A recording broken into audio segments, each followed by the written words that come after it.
жерлерде ушундай баягы каналдарда, көлмөлөрдө түшүндүрүү иштерин жүргүзүп келип жатат. Негизинен айтып кетсек, биздин ушул Баткен шаарынын аймагында 4 суу сактагычы бул эс алуучу жай болуп эсептелинген эмес. 4 суу сактагычы. Бул жерде эч кандай коопсуздукту алдын алуу максатында ал жерде куткаруучулар командалары каралган эмес.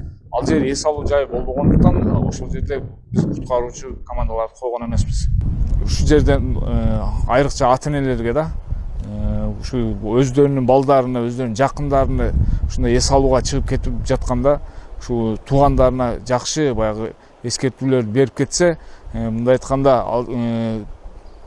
ал жерде ошо коопсуздукту алдын алуу максатында ушул балдарына чыгарып аткан учурда баягы жеңил, баягы чөкпөй турган шаймандарды өздөрү менен кошо алып чыкса да, негизи эле бул Баткен районунун территориясындагы көлмө суу сактагычтар бул кооптуу деп биз эсептейбиз. Анткени ал жерде эч кандай баягы шарттар каралган эмес. Мындай айтканда баягы балырлар, ылайлар бул деген ар түрдүү баягы кырсыктарга алып келиши мүмкүн да.